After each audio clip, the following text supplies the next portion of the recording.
This is what I want you guys to do. I took my mind out of my environment. I took my mind out of that house. And I was someplace else. So you can be physically in the worst situation, but you can be someplace else. It's how you deal with it.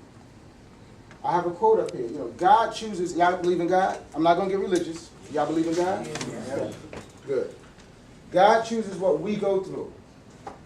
But we choose how we go through it. Okay? I'll say it again. God chooses what we go through, but we choose how we go through it. Okay? We're going to get into some good stuff. I'm telling you, man, you guys, by 2 o'clock. What? Oh, yeah. We ain't going straight to 2 o'clock. We're going to go from 10:30 to 12:30. We're going to take a lunch, and then we're going to go. So, but trust me. Say, Mr. Goodman, I trust you. Say, Mr. Goodman, I trust you. Trust me. It will not feel like it. Okay? It will not feel like 3 hours. Okay? All right. So, I got myself together. Now, in school, I had a cumulative GPA. By the time my bad grades plus my good grades equal like a 2 something. I really didn't plan for college. I was the first of my grandparents on my father's side and my grandparents on my mother's side. The first of all 4 grandparents to go to college. That's good, but at the same time it was bad because I wasn't prepared. Matter of fact, when I went to Berkeley, I got my associate's degree from Berkeley, and my mother tried to resist.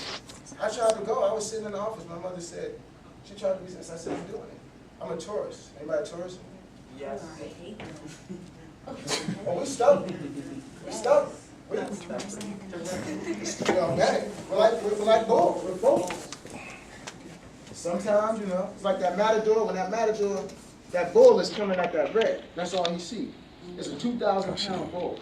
But that little man can distract him with that red. Because he's so focused. And when it's time, you take out that sword and you kill that big bull. That should have run him over like that. So we can be focused. So I was so focused and so determined. You can have, it's a positive determination, it's a positive focus. Okay? And that's how you're going to achieve anything. I'm telling you. That's how you're going to achieve anything. By just saying, look, I don't care who's going to laugh at me. Can y'all repeat that? I don't care who's going to laugh at me. I don't care. I don't care who's going to talk about me.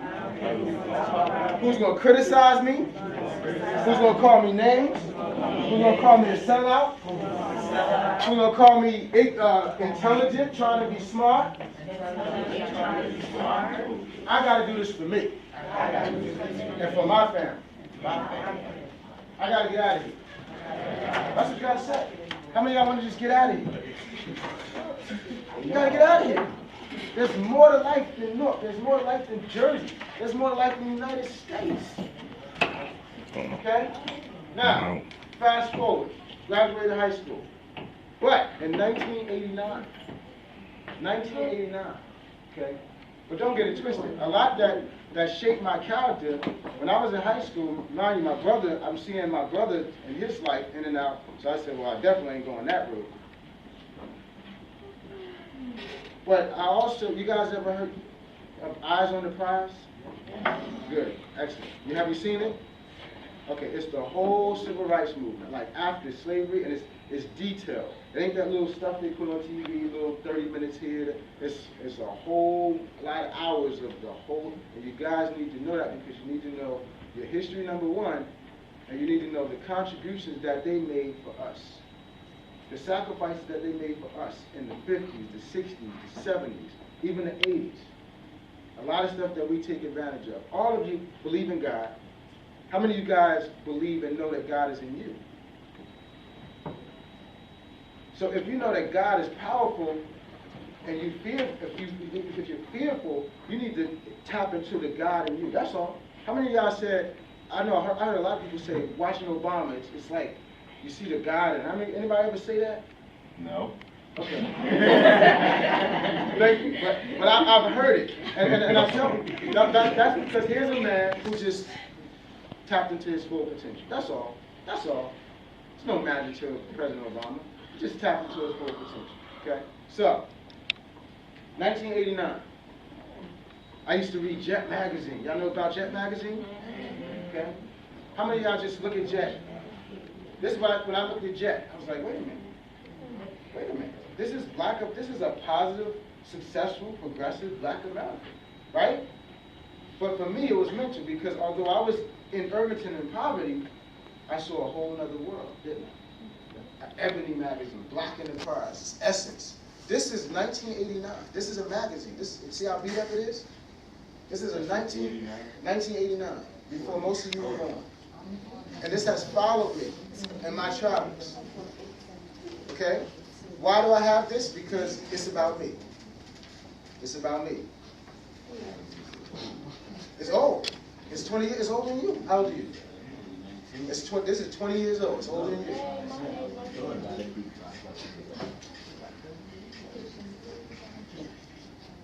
Where's my? Oh. So, this was a special issue called Our Men in Crisis. Now, Essence magazine is for black women, right? Right? It says Our Men in Crisis, talking about young black men. That was me in 1989. I was 17. 1989, I was 17. Young black men becoming an endangered species. Okay? Yeah. So, while you were being born and created, how many of y'all were born in 89? 90? 91? 89. While y'all were being born, this was being written about you. Okay? Yeah. Our men, that's right, Our Men in Crisis. Young black men becoming an endangered species. Okay? I'm not going to do this article an injustice by trying to give you little quotes, because if I give you a little quote, then you're going to miss everything that came before or after. But I'm telling you, that's why this has followed me. And I said, I will never, ever, ever, ever, ever, ever, ever, I vow that I would not become a statistic. And I never did. I never did. Question, anybody? Who has a question? Oh. I'm still in the introduction. This really ain't even time for questions and answers right now.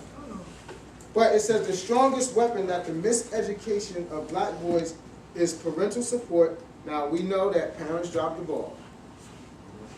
We know that parents drop the ball, okay? My parents dropped the ball. Remember, my father lost his businesses, this, that. My mother was, not working, on welfare. She finally started going to trade school and started working.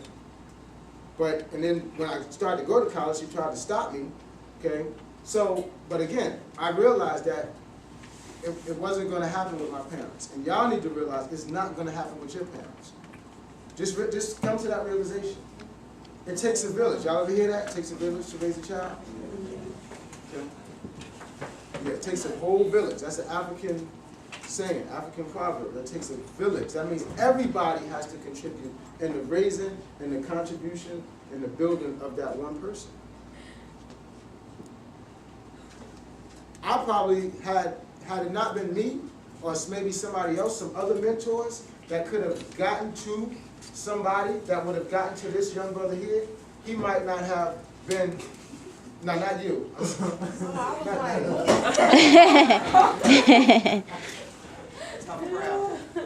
Trust me, I know you woman, trust me.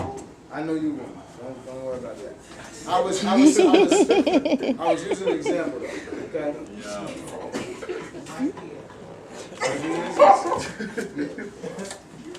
I know you woman. I know you woman.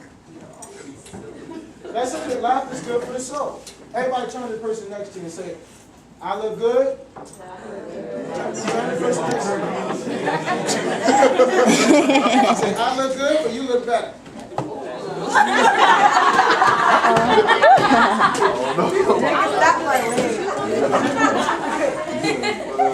I ain't doing that one. All right, turn to the girl. Turn to the girl next to you. All right, turn to the